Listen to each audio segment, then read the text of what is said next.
Peggy 16. Sega.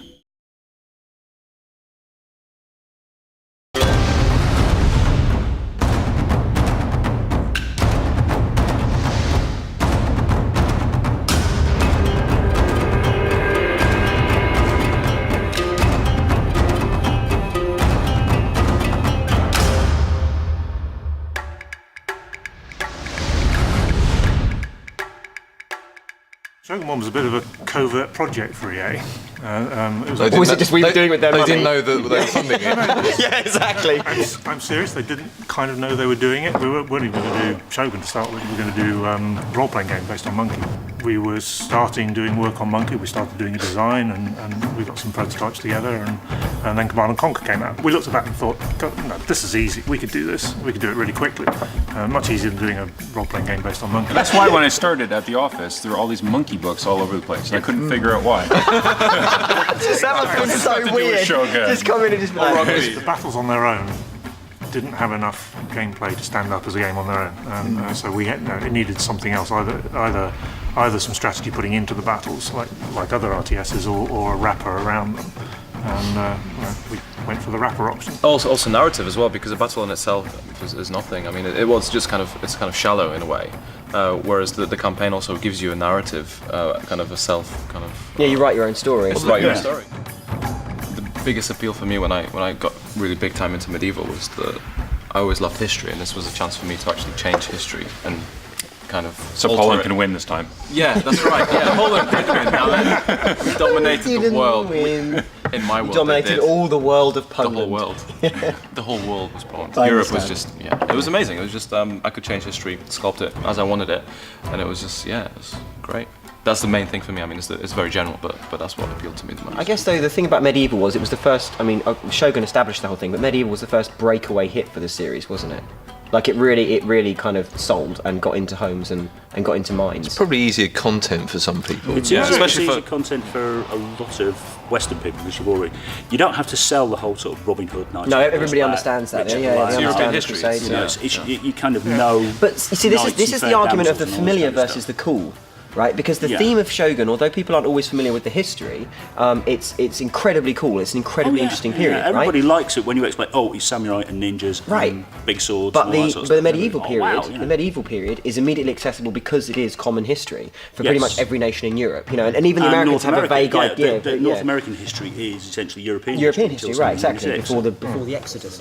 Medieval history is far more insane than Japanese history.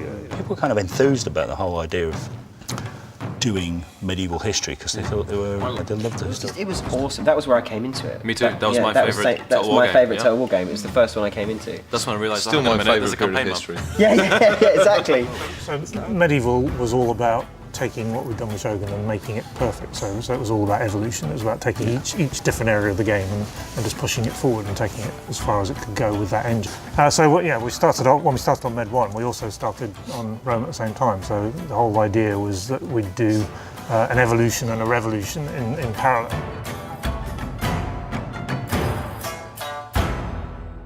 The problem is that doing history about Rome was that you were essentially trying to reconstruct the resistance from Gestapo reports.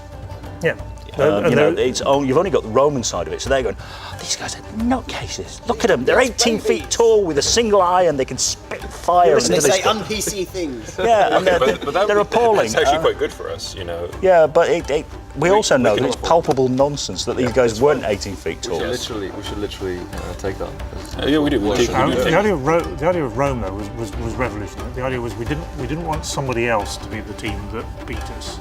We had to be our own beaters. So we set up a second team and said, okay, you beat us. I think the campaign map was definitely felt very different. So it went from region-based to grid-based campaign, full 3D on the troops.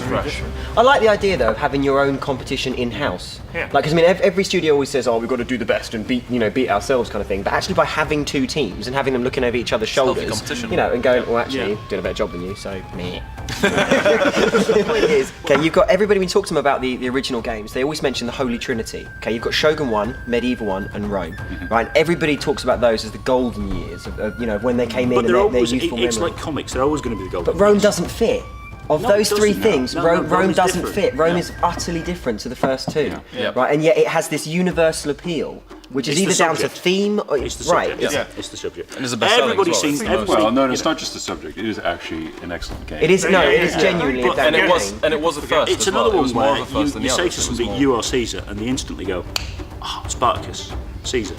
And in Cleopatra, they know it kind of already, you know, pyramids, Yeah. Swords and sandals. swords and Swords and sandals. sandals. There was a wave of. And there was, Also, and it there was a was- whole, it was- we were lucky because movies like Gladiator hit, Yeah, you know, yeah, I around the same remember, yeah. time. And But also, it was so much just more of a got- we jump just rode than any that other wave. game. It was so much newer and bigger and better than any other game Oh, at it the was time. big and so it shiny, was, yeah. so yeah, so that's what it was. I mean, Shogun was a Should be about some little expensive genre kind of bending There kind were of some title. I really- mean, at the time when Rome came out, there was nothing else quite like it. No, true, You that's know, true. of that scale. I mean, you look at Shogun, you look at anything, it looks kind of like a geeky kind of niche game. But you look at Rome and you think Hollywood. You know, that's what it Yeah. was. Yeah. You know, and that's what. There was a deliberate effort to Yeah. squeeze Hollywood into To it. squeeze Hollywood into Yeah. the game, yeah. Epic was the. Epic Was the word, yeah. Oh, epic that was the word for. Dominatus. No. It was for Rome. It was Imperator. Empire was a fun one because that's where I came in, and I remember coming into Empire. And I've worked on other software projects and bits and pieces before, but I remember coming into Empire and seeing it, and it was the first time it was literally like, you know, kind of walking into Willy Wonka's chocolate factory, and because I remember, you know, having played all the games and been a massive fan and everything else, and then kind of coming through the doors and wondering how sausages are made. It was an interesting experience, and it was definitely a real eye opener to come in and to see something like that. I think with Empire. Shattered. Well, Empire was definitely the biggest, most ambitious thing that we've Ever attempted. We Yeah. were mental. Like, Not only absolutely. in period and scope, but also the fact that we were rewriting everything from scratch. And we added in. It's like we almost wanted every challenge in the book, wasn't it? And Which, like, we added a third game. Let's have naval battles as well. then we had the naval battles, yeah. And let's do it in half the time of Rome. I think that's one of the things that people While don't we're necessarily actually- we'll move appreciate. off We of actually this. make 3 games. We do, Yeah. yes. We make the campaign map. That's a game. We make the battles. That's a game. And the naval. naval That's a battles, game three as well. games. Frankly, I mean, the UI is quite fun as well. Technically, truthfully, you could also count the multiplayer as a game on its own.